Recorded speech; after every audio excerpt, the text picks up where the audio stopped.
মহবতপুর এক টুকরো সবুজের স্বর্গ।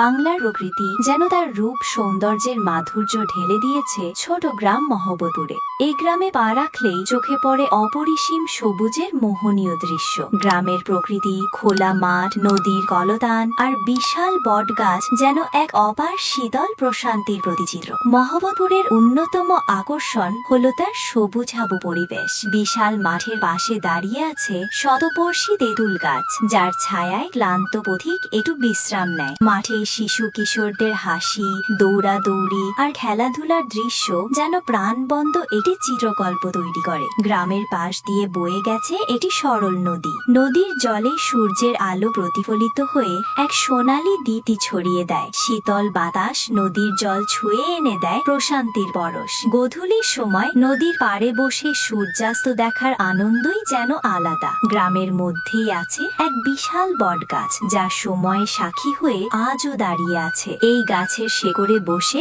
গ্রামের বয়োজ্যেষ্ঠরা গল্প করেন, স্মৃতির পাতা উল্টে দেখেন পুরনো দিনের কথা। অন্যদিকে গাছের দাড়ি ধরে ছোট ছোট বাচ্চারা আনন্দে দোল খায়। তাদের হাসির শব্দ গাছের পাতার ফাঁক দিয়ে ছড়িয়ে পড়ে গোটা গ্রাম জুড়ে। এই গ্রাম শুধুমাত্র প্রকৃতির নয়, এখানকার মানুষের আন্তরিকতাও গ্রামটিকে বিশেষ করে তুলেছে। মানুষ এখানে সহজ সরল, মাটির কাছে নিবিড়ভাবে মিশে থাকে। মহবতপুর যেন এক টুকরো প্রকৃতির স্বর্গ, যেখানে মানুষ, প্রকৃতি, নদী, গাছপালা এক সুরে মিশে গেছে। এটি শুধু একটি গ্রাম নয়, এটি শান্তি ও সৌন্দর্যের এক অপার অনুভূতি। চলুন আর কথা না বাড়িয়ে বাকি ভিডিও উপভোগ করি।